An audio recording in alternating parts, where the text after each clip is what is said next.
Hey everyone, this is Atiya Zainab and you are watching my channel Lead by Learning. आज मैं आपके लिए English literature से एक अच्छी सी स्टोरी लेके आई हूँ आफ्टर 20 ईयर्स, जिसको लिखा है विलियम सिडनी पोर्टर ने। विलियम सिडनी पोर्टर ने अराउंड 250 स्टोरीज़ लिखी हैं और उनकी हर स्टोरी में एक सरप्राइजिंग एंड पाया जाता है। यानी वो स्टोरी एक ऐसी जगह पे ख़त्म करते हैं जहाँ पे रीडर्स को सोचना पड़ता है कि यार ये कैसे हो गया। यानी कि सरप्राइजिंग एंड्स के लिए ये विलियम सिडनी पोर्टर मशहूर है। ये कहानी है दो फ्रेंड्स की जिनका नाम है जिमी वेल्स एंड बॉब। ये दोनों फ्रेंड्स हैं जिन्होंने 20 साल पहले एक दूसरे से मिलने के लिए वादा किया था। कहाँ पर वादा किया था वो सब आगे जानेंगे। तो यही कहानी है आफ्टर 20 ईयर्स, यानी 20 साल पहले वो वादा करते हैं एक जगह पे मिलने का। अब 20 साल बाद क्या होता है ये जानेंगे एक्सप्लेनेशन में। तो without wasting time let's begin our story. कहानी की शुरुआत होती है एक पुलिसमैन से। एक पुलिसमैन है जो कि बीट पर है। बीट यहाँ मतलब है राउंड, यानी वो राउंड पर है, उसकी ड्यूटी है पुलिसमैन की। और रात का समय है, रात के 10 बज रहे हैं और सर्दी हो रही है, बारिश भी हो रही है। यानी कि सर्दी में जो बारिश होती है तो समझ सकते हैं आप कितनी ज़्यादा ठंड होगी। तो इस कोहरे भरे ठंड में ज़्यादातर लोग अपने अपने घरों में हैं। सड़क पर जल्दी कोई नहीं दिख रहा है। तो इस दौरान इस हार्ड टाइम में इस पुलिसमैन की ड्यूटी लगी हुई है। तो पुलिसमैन वहाँ जैसे ही राउंड ले रहा था तो वो देखता है, उसको दूर में एक कोई इंसान दिखाई पड़ता है।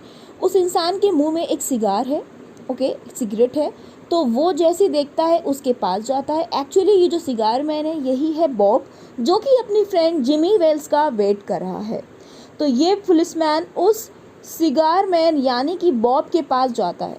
जैसे ही वो जाता है, इससे पहले कि पुलिसमैन उससे कुछ पूछे, सिगार मैन पुलिसमैन को देख के खुद ही बोल पड़ता है, ऑल राइट पुलिस ऑफिसर, अरे सब ठीक है, आप परेशान ना हो मुझे यहाँ कोहरे में देखकर, मैं तो सिर्फ अपने एक फ्रेंड जिमी वेल्स का वेट कर रहा हूँ।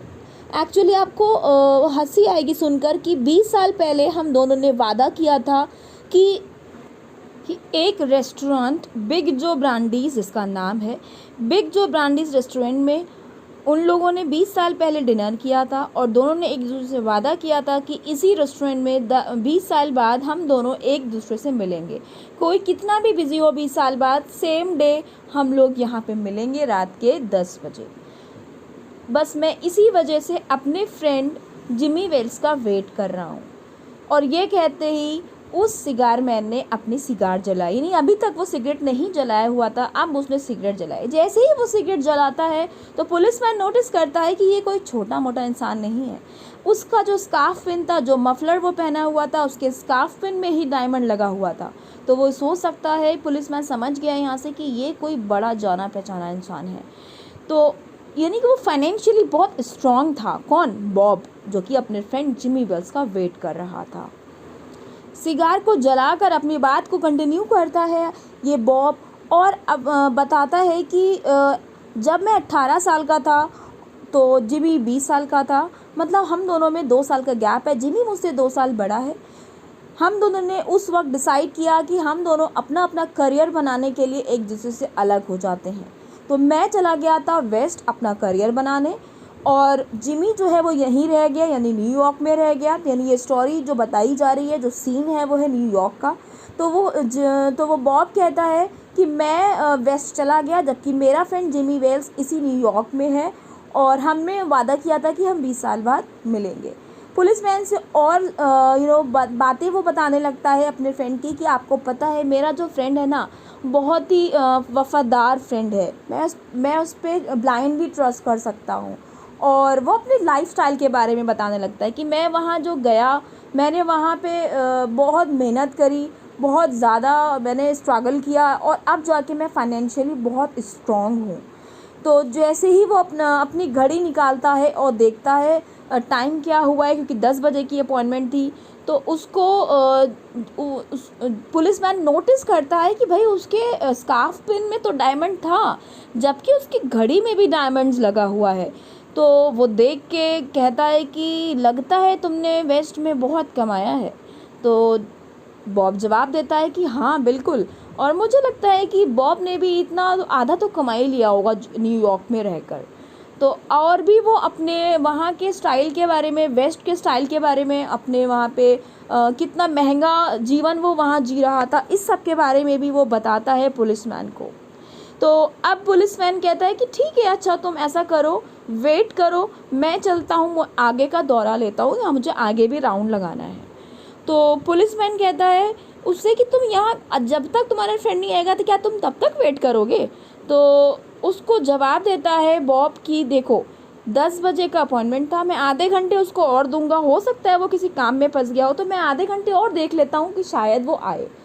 और साथ ही साथ वो ये बोलता है कि अगर वो ज़िंदा है ना, यानी मेरा फ्रेंड जिमी वेल्स ज़िंदा है, तो वो वादा खिलाफ़ी कभी नहीं करेगा, वो मुझसे मिलने ज़रूर आएगा, तुम देख लेना। और यही होता है। इतनी देर में जैसे ही वो जाता है, पुलिसमैन, एक लंबा सा इंसान आता है, टॉल मैन आता है, और दोनों एक दूसरे को ग्रीट करते हैं, मुलाकात करते हैं। तो टॉल मैन अब 20 साल बाद मिल रहे हैं तो होता नहीं, अरे तुम कितना बदल गए, उस तरीके की बातें दोनों में होती है। तो देखते ही वो जो टॉल मैन है वो बॉब से कहता है कि हे बॉब, क्या तुम हो, ये तुम हो? तो बॉब भी जवाब देता है, ओ जिमी, ये तुम हो। दोनों दूसरों को मुलाकात करते हैं। जिमी कहता है, और बॉब बताओ तुमने वेस्ट में कमाया वमाया कि नहीं? तो वो कहता है कि हाँ भाई, मैंने तो बहुत कमाया, तुम बताओ अपना। दोनों एक दूसरे के गले में हाथ डाल के जाते हैं सड़क के किनारे। जैसे ही वो आगे बढ़ते हैं, थोड़ी सी रोशनी होती है। इस रोशनी में जो बॉब है वो उस टॉल मैन का फेस देखता है और कहता है कि वेट, ठहरो, तुम मेरे फ्रेंड जिमी वेल्स नहीं हो। तो क्योंकि जिमी वेल्स की नाक अलग है, बिल्कुल तुमसे अलग है, और 20 साल के बाद किसी की नाक नहीं चेंज होती। हम जब अलग हुए थे 20 साल के थे, भले अब हम 40 साल के हो चुके हैं, लेकिन किसी की नाक 20 साल में चेंज नहीं हो सकती, भले ही कुछ और चेंज हो जाए। और तुम मेरे फ्रेंड नहीं हो, बताओ तुम कौन हो? तो वो टॉल मैन कहता है कि हाँ, मैं तुम्हारा फ्रेंड नहीं हूँ, मैं एक पुलिस ऑफिसर हूँ, और इससे पहले जो इंसान तुम्हारे साथ था वो तुम्हारा फ्रेंड था, जिमी वेल्स। यानी जो पुलिसमैन जिससे तुम अभी तक बातें बना रहे थे, वही था तुम्हारा फ्रेंड जिमी वेल्स, और तुम एक जाने माने क्रिमिनल हो। तुम्हारा फ्रेंड अपने हाथों तुम्हें नहीं पकड़ना चाह रहा था क्योंकि वो वफ़ादार फ्रेंड है, लेकिन वो अपनी ड्यूटी को भी निभाना चाहता है। एक वो वफ़ादार, अपने देश के प्रति वो गद्दार नहीं होना चाहता। तो उसने अपने हाथों ना पकड़ के तुम्हें मुझे भेजा है ताकि मैं तुम्हें नॉर्मल क्लॉथ्स में आकर पकड़ पाऊँ। तो तुम अंडर अरेस्ट हो, शिकागो की पुलिस तुम्हें ढूंढ रही है। तुम इससे पहले कि मेरे साथ चलो, तुम्हारे फ्रेंड जिमी वेल्स ने तुम्हारे लिए एक लेटर दिया है, और उस लेटर में लिखा था, आपके सामने लिखा हुआ है, Bob, I was at the appointed place on time. मैं सही समय पे था। जब तुमने अपनी मैच स्टिक जलाई थी ना, तब मैंने देखा, जब मैंने तुम्हें नोटिस किया था, तुम्हारा स्कार्फ पिन, तुम्हारी शक्ल देख ली थी, और मैं पहचान गया था कि तुम एक जाने माने क्रिमिनल हो जिसको शिकागो की पुलिस ढूंढ रही है। तो कुल मिला के जिमी वेल्स अपनी ड्यूटी को ज़्यादा इम्पोर्टेंस देता है रेदर देन फ्रेंडशिप, लेकिन वो फ्रेंडशिप भी निभाता है इस तरीके से कि वो अपने हाथों से अपने फ्रेंड को नहीं पकड़ता, बल्कि वो दूसरे एक अपने फ्रेंड को भेजता है उसको अंडर अरेस्ट करने के लिए। So that's all for today. I will come with a new story. Please suggest me in the comment box which story would you like to hear from me. That's all for today. Thank you. Like and subscribe.